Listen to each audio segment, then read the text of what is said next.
job interview. Hey guys, welcome to the second episode of the New Era podcast. I'm here with, what's your name? Andrew, or better known as Puremx, but I'm excited to be here. Okay, yeah, I'm excited to have you. So what is it that you do? Well, what I do is a little bit of everything, to be honest with you. I say I feel like the ball's in my hand a lot of the time. So whether it's content creation, acting, or whether it's just being good at video games, like I literally do a little bit of everything. Okay. But most of the time, what most people know me as is an actor and content creator. So I do like a lot of UGC content, vlog content, and commercial acting when it comes to acting. When did you start taking it seriously, being in the creative field? I think I started taking it seriously when I knew there was a possibility of it becoming my job. So like a while ago, I was working like at a liquor store, and I hated my job. I was working from like 2 p.m. to like 2, 3 a.m. So it was definitely tough. And I started TikTok. I've always had TikTok, but it just wasn't doing anything for me. So I finally, was staying consistent, posting every single day and things like that. And I noticed that I got an email finally, like from a brand. I'm like, okay, my first brand deal. I'm like, nice. I think at the time was like $80. I'm like, $80, $80. Like Yeah. that's like food, gas, and everything I need. Right. And at the time, I was like making a minimum wage, and I was only part time because I couldn't find a full time job, so it was hard as fuck, and still is probably for a lot of people. But I did the brand deal, and I was able to kind of negotiate. Like, okay, well, at the time I negotiated from like $50 to $90 at the time. They offered 80. And then I said, 90 because I need the extra 10 for real. But Gotta get yeah, the extra 10. It was for a TikTok shop. Nice. It was like an ad for that, and it was like 10% or 20% commission at the time. And I didn't know what commission was at the time, so I was like, what the fuck is commission? Yeah. So when That's like your views, right? Commission is like how much you get paid per like sale. So let's say the item is $100. And you get 20%, then you take away 20% from the entire TikTok earnings. shop. Yeah, Got it. so that was my first time into e-commerce, things like that. Okay. So I remember going to work like that same week, like the next following week after I uploaded that video on Monday, and it exploded. It got like 1.7 million views, and I was like, oh shit, from a brand deal. I was like, what? That's so crazy. That's awesome. So you got paid for it and got a viral video. And a viral video. Yeah. But at the time, like I was like doing a lot of music content, related content. So I was like, I don't know how this is gonna come to a shock to people that I'm sell out. No, that's definitely a thing. Like whenever I promote for brands, I get scared sometimes, like how the audience if it will aligns with their brand and things like that. to it, and sometimes it doesn't. Yeah. Sometimes it really is for the job. You never know like what the algorithm can think, your audience and things like that. Oh yeah, that's a big thing too. You can mess up your algorithm by Yeah. posting things that don't make Yeah, sense so for your yeah, audience. make sure it makes sense. But that following like Thursday, I remember I I already went to work and things like that, and I got a payout for like $80. But then towards the end of the night, it was crazy. I got a notification from my bank app that a deposit of $8,000 was sent.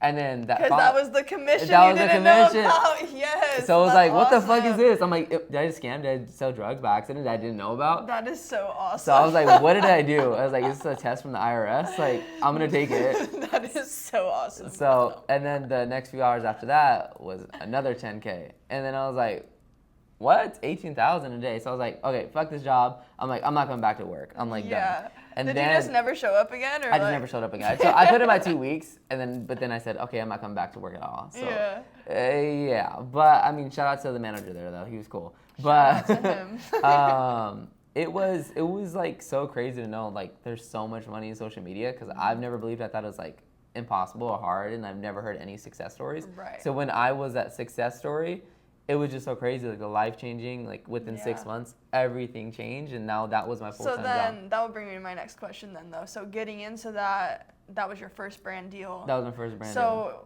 was there any like mishaps working with brands, or how did you navigate that scene after getting into it? Yeah, there's a lot of mishaps. I've had a company steal over $10,000 from me and never paid a dime. And I've had like jobs that fire me on the spot after doing the work and not paying me. Like I've had a lot of like bad experiences, but there's also a lot of good experiences. Yeah. And to navigate that, you just really gotta have your boundaries. You really gotta make sense of where you're trailing. Like you gotta like step carefully, because if it doesn't make sense, same thing when you're supposed to listen to your gut with certain things. If you don't listen to your gut, your inner energy and things like that, then there's a reason for fault and reason for failure. So, just to be careful, really have your worth already, know what you want. But don't overshoot when the opportunity is big enough, because you'll end up missing that because you're trying to think you're bigger than the opportunity than what you have already. Yep. So that's the best way like I can describe it on how to navigate. But it's to each their own. So yeah, definitely. So so then what's a really positive experience that you feel like really brought you deeper into this creative journey? I think the fact that TikTok has provided so many opportunities and content creation in general. Like, it's all side quests every day, dang near.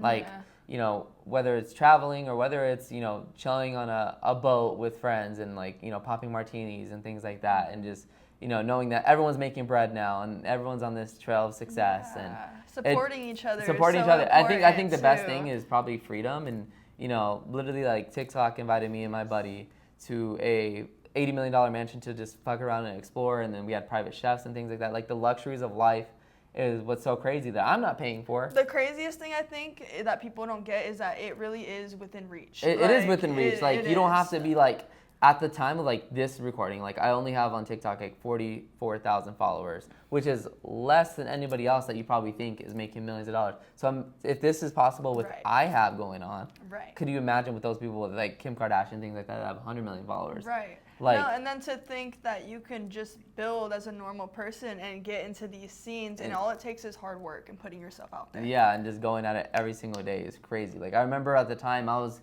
cranking videos from as soon as I got home at 2 a.m. all the way to the next day, and I sleep in and then go back to work. That's another thing too. I feel like people see this glamorized lifestyle. Yeah. Like, they'll see us on a yacht or they'll see us at in an a event, mansion or at this or crazy a movie event. shoot or something. But the reality is, we've been working every day to get there. It's been tough. And even once we're there, we're still working. Yeah. So. So it's, you really just got to put in that work. Like she said, like, you could see us at, this yacht, this mansion, in a super expensive car or on a movie set with like dream actors and things like that. But like at the same time, it takes a lot of work to get there, and you got to be willing to put yourself out there every day and talk. Like, literally the other day I was talking to like over 50 people on set, literally talking to every single person, because that's what you never know. You never know who knows who or what they have going on, or if that's the collaboration that might take you to the next step. Yep. Mm-hmm. So you just gotta talk to everyone, not on the street, of course, but like I meant like on sets and just any opportunity you get to speak to creatives. Yeah, put yourself around even like-minded Event Bird or whatever it's called, the app where they have events around you. They have like content creation meetups and things like that. So I feel like that's good to use your resources and things like that. Definitely. Okay. Well, yeah, this was great. So I like to end off each podcast with a question. Okay. And so the question's gonna be, if you could talk to yourself at the beginning of your creative journey, knowing everything you know now, what would you say? Man, that's a very good question to end off. Dang, she's really got it out here. Next big podcast, I'm telling you. That's good. I'd say probably just be wary of like opportunities and people, and like protect your energy, and not to say too much. The evil eye is a thing, and I've experienced it, and I know a lot of people can agree with this, but just to protect your energy. If it hasn't happened and it's going to happen, then it will happen. But to say it to people that you just sense the energy's off and they don't want you to win, it's definitely good not to open your mouth a lot of the times until it's already done.